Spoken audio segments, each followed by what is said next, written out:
Salut les 20 joueuses et 20 joueurs, bienvenue dans cette 20 jeux de vidéo. Et aujourd'hui, nous allons déguster La Voix des Pandas. La Voix des Pandas, qui est un jeu de Andrea Menini, Walter Robert et Alberto Vendramini. Donc des noms peu connus dans le monde de jeu, à mon avis ça doit être un de leurs premiers jeux, paru chez Edge en français.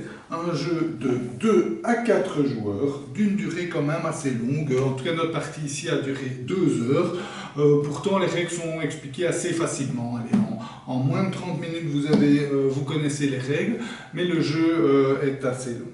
La Voix des Pandas, un jeu de placement d'ouvriers qui rafraîchit un petit peu les jeux de gestion actuels parce qu'on n'est pas dans de la gestion de ressources où on achète des ressources, on les échange, on n'est pas dans tout ça. Ici, on est plus dans un jeu un peu plus frais, même si il n'y a pas énormément de nouveautés, mais en soi, ça fait du bien de jouer un jeu de ce style qu'on ne voit plus pour le moment.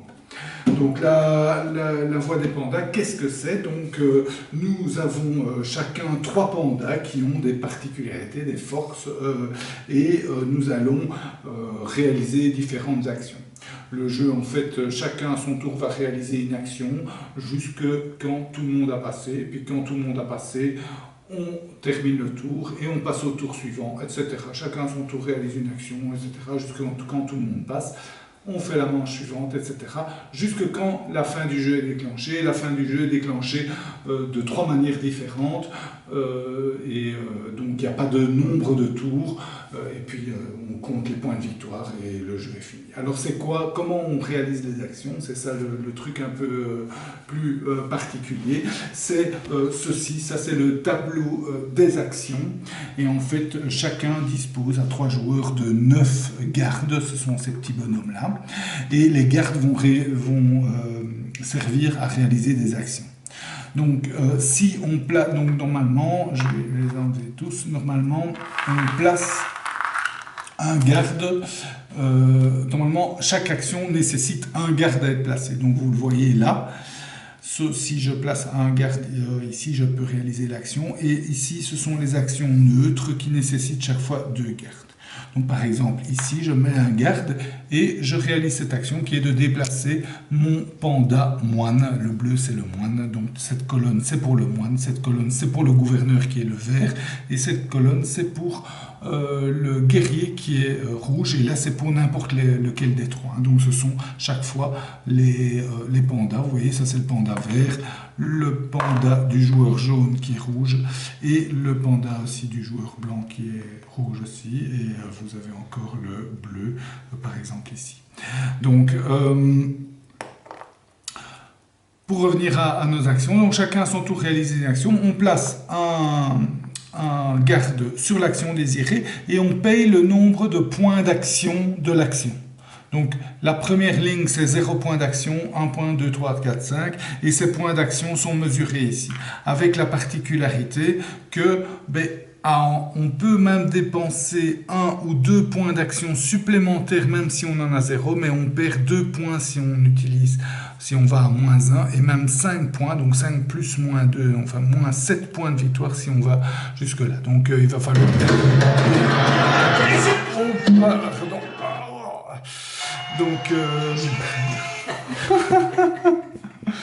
Donc, on place son bonhomme. Ici, je paye aucun point d'action et je réalise l'action.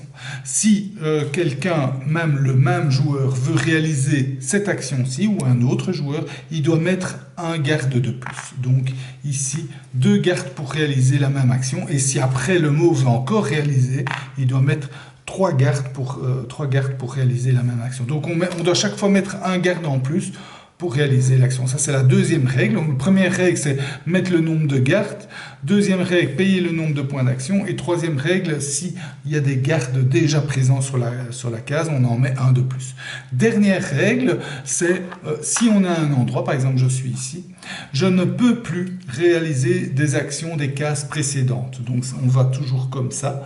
Donc, ici, je peux réaliser cette action-là ou toutes les suivantes, mais pas celle à gauche et celle au-dessus.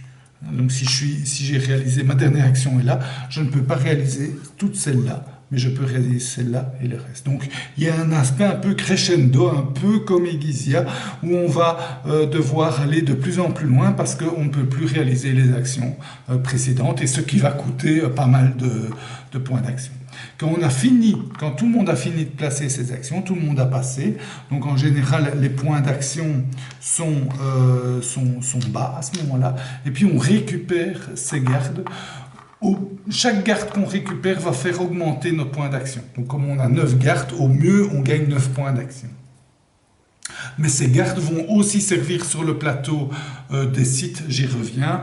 Donc les gardes sont très bien pour faire les actions, il faut en garder un maximum pour faire les actions, mais il faut aussi les utiliser sur le plateau central, j'y reviens aussi. Alors qu'est-ce que c'est les actions? Donc ces actions-là, c'est déplacer simplement le moine correspondant d'une case.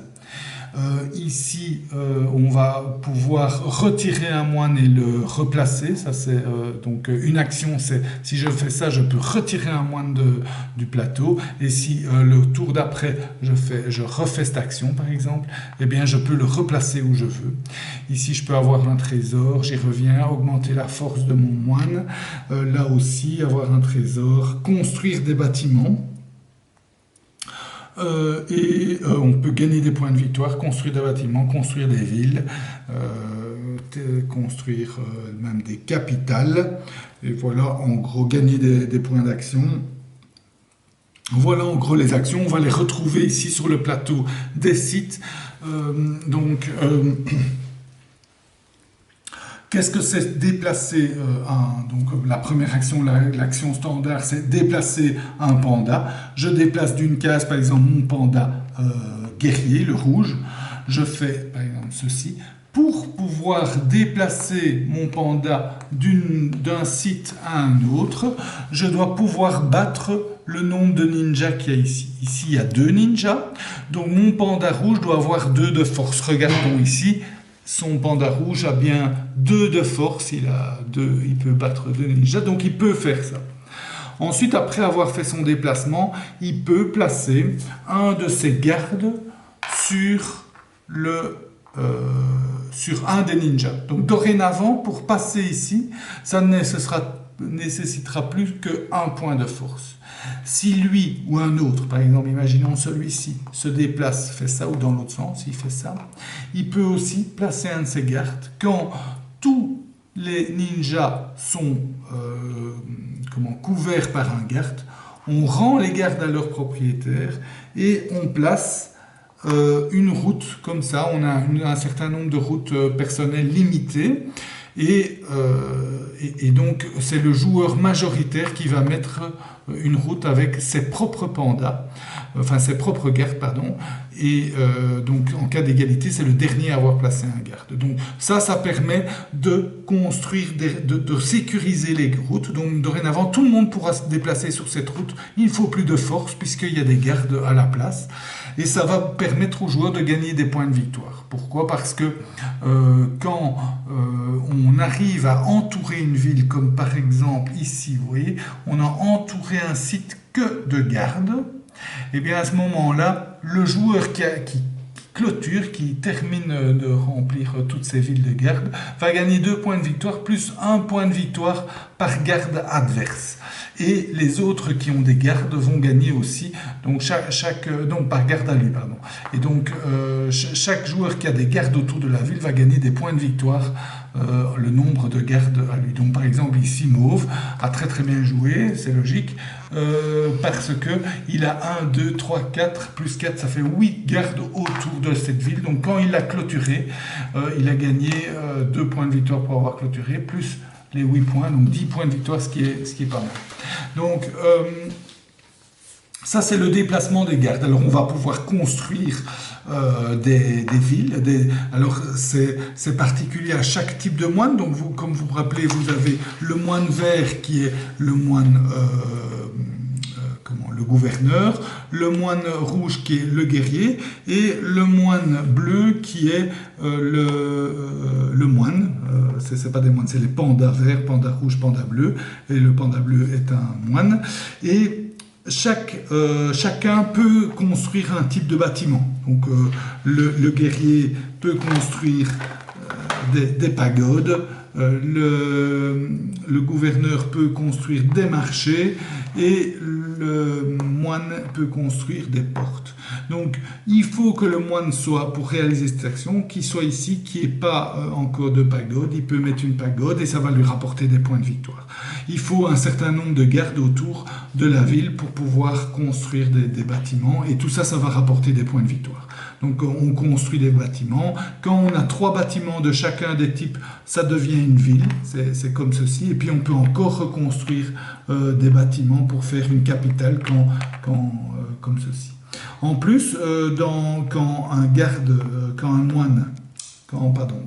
panda est sur une ville ou une capitale, enfin un endroit, il peut réaliser des quêtes, et les quêtes lui permettent, s'il est près d'un bâtiment qui lui correspond, donc ici le rouge c'est les pagodes, eh bien il peut réaliser une quête et gagner un masque. Ici, donc c'est une des actions, gagner un masque s'il se trouve près d'une pagode, et ça lui rapportera des points de victoire à la fin. En fait, à la fin, on va multiplier cette colonne-là par cette colonne-là. Donc ici, il a fait le maximum, il a eu 4 points de force avec ses pièces pour son moine gouverneur, ça fait 3 fois, et 8 points de victoire puisqu'il a eu les 4 trésors, donc 3 fois 8, ça veut dire 24 points de victoire pour ça à la fin du jeu. Donc gagner des forces vous permet de traverser des routes où il y a des ninjas sans problème, et avoir des trésors permet de gagner pas mal de points de victoire à la fin, surtout si c'est un moine fort. Donc voilà, vous vous déplacez, vous construisez, vous gagnez des points de victoire, c'est un petit peu la grande mécanique. Il y a un petit peu de répétitivité parce que des fois vous ne faites que ça, vous déplacez, mettre des gardes, gagner des points de victoire grâce à vos gardes, construire un bâtiment, donc c'est des fois un petit peu redondant. Mais il y a un aspect course assez intéressant, puisque ici, il n'y a qu'une seule route qui peut être construite. Donc, il n'y a qu'un joueur qui peut construire cette route. Donc, il y aura une petite course à essayer de gagner la course aux routes. Surtout que dans le jeu expert, vous avez 2 cartes tirées au hasard parmi de nombreuses cartes. Donc, vous voyez, les bleus, il y en a quelques-unes.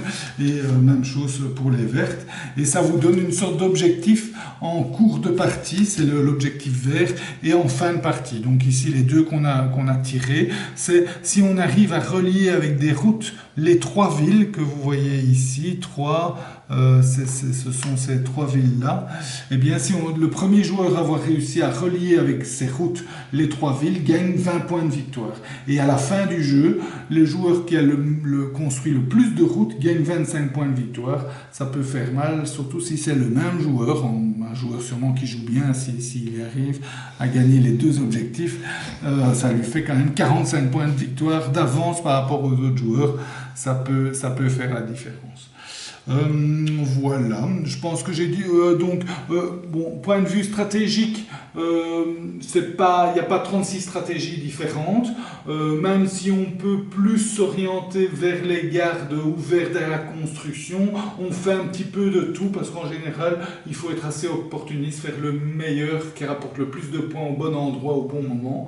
Voilà, il y a cette gestion de garde, nombre de gardes qu'on a, et de points d'action, donc il y a une certaine gestion.